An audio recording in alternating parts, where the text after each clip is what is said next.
עצם המילה או המושג בר מצווה היא מושג טכני. ופירושו מי שמחויב בקיום המצוות.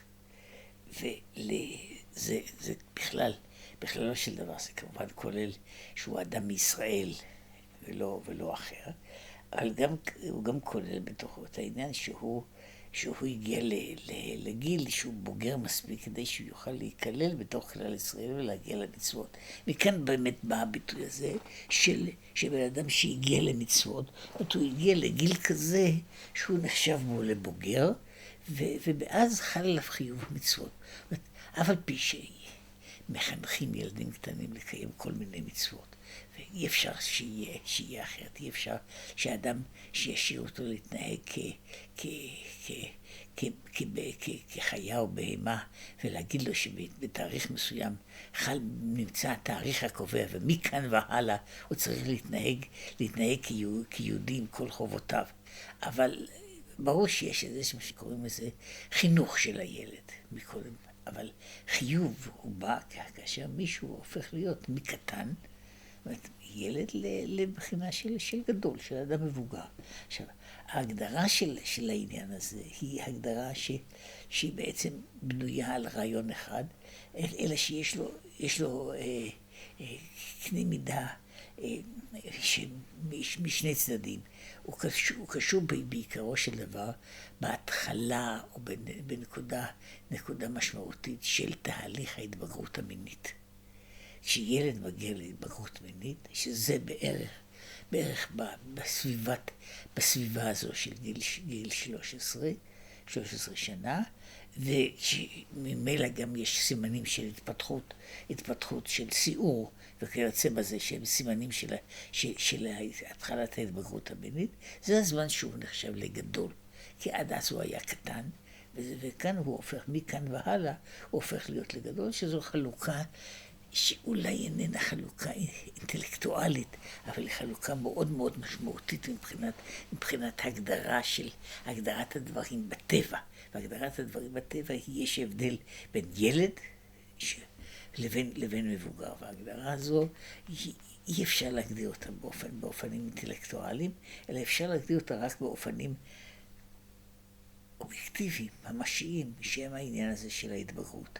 מהטעם הזה, אגב, גיל המצוות לגבי ילדה הוא בעיקרו של דבר שנה אחת פחות, בערך בגיל 12, באותם באופנים, באותם סימנים, משום הסיבה האובייקטיבית שהילדות מקדימות להתבגר בערך שנה אחת לפני הילדים.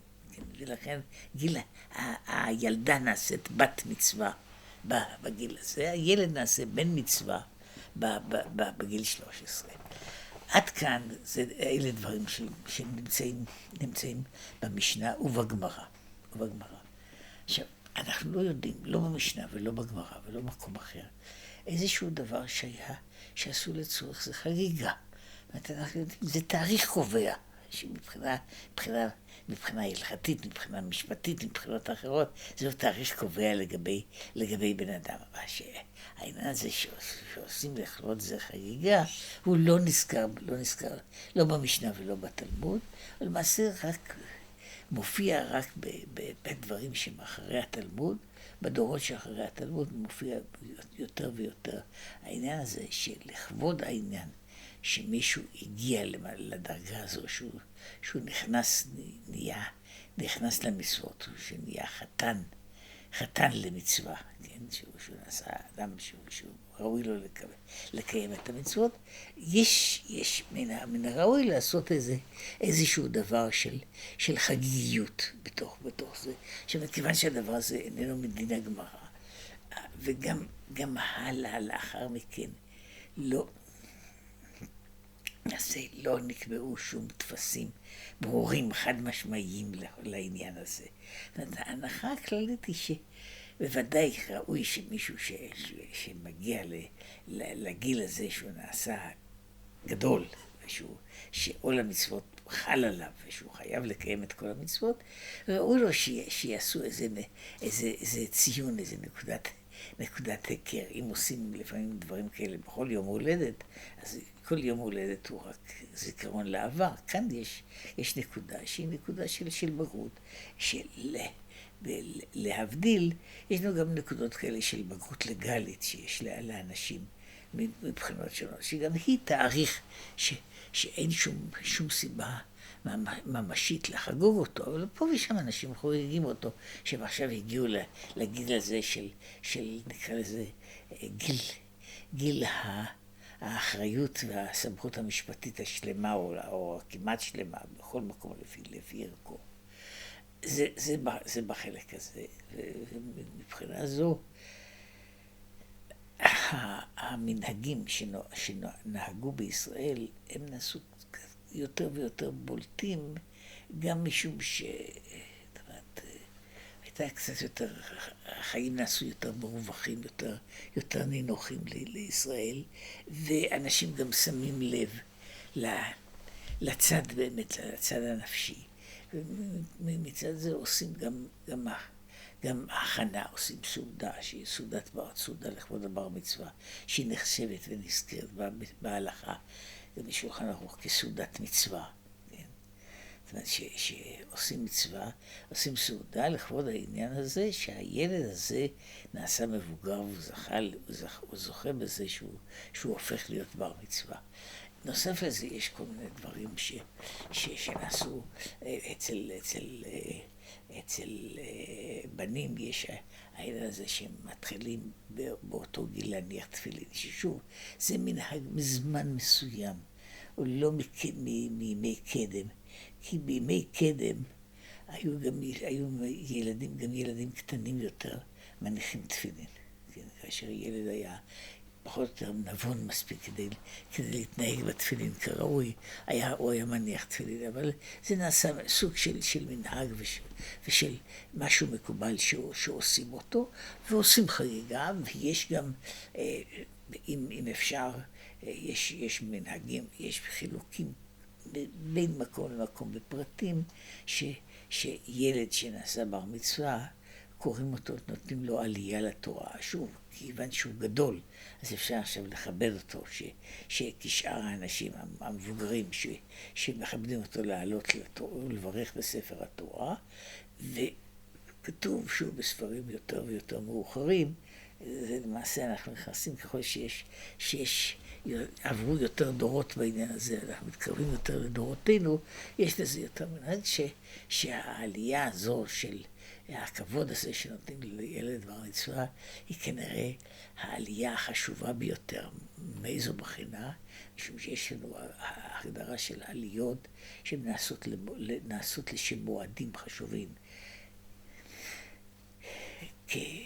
לפני או אחרי חתונה, כלומר כסמוך לציון של חתונה, של הולדת ילד במשפחה ועוד כאלה, אבל כתוב בספרים שהעלייה של בר מצווה היא עלייה, הכבוד שצריכים לתת לבר מצווה הוא גדול מכבוד שנותנים לכל האחרים, כן? והטעם הוא שזה מאורע חד פעמי. זה נעשה רק פעם אחת, הוא מקבל לעצמו את עול המצוות. יותר על כן, אם חושבים על משמעותו ועל מהותו כדבר, הוא בוודאי עניין גדול מאוד. כן?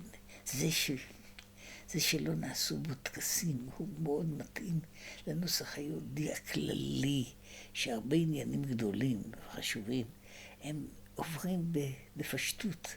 על ידי עשייה, ולא כל כך על ידי טקס מיוחד שהוא נעשה במקום כזה או אחר, אלא באופן כללי, יש משהו כללי, אבל שהוא נעשה ושהוא דבר חשוב, ושאין עומדים עליו בכל מיני הגדרות חיצוניות. בכל אופן, העניין הזה של הטקס הוא ודאי עניין חשוב, בין שהוא נעשה בטקס, בין שהוא נעשה בטקס, אבל הוא נעשה כחוויה, כעניין, הוא דבר חשוב, משום שהוא בעצם מגדיר שפלוני שהיה עד עכשיו קטן, או לחלופין בילדה שהיא קטנה, זאת אומרת, היא עדיין ילדה, ועדיין איננה מחויבת לעשות שום דבר, אלא בגדר מסוים של התנדבות. עכשיו היא נכנסת לתחום האלה שמחויבים, היא נכנסת למה שאפשר לקרוא לזה, להיות אזרח שווה בתוך קהל ישראל, וזו העניין של הבר מצווה. עכשיו, זה עיקר העניין. וזה יש היו כל מיני מקומות שעשו כל מיני דברים משלהם, מקריאה לתורה, ממתנות מיוחדות שנותנים לו, מזה שהיו מצפים שחתן הבר מצווה יגיד דרשה שבה הוא מראה את כוחו בתורה. כל אלה הם דברים צדדיים וגם מקומיים, ולפעמים מאוד אינדיבידואליים. בעיקרו של דבר, העניין של בר מצווה הוא דבר חשוב, שצורתו עדיין אין לו צורה לגמרי מקובעת תבואה, אבל עיקרו הוא דבר שנמצא כבר מימי קדם לגבי התאריך הזה, לגבי הזמן הזה, ובכל פעם מנסים לתת לו צורה חברתית בתוך חברה שהיא אולי להוטה יותר ויותר על סמלים חיצוניים ועל טקסים חיצוניים.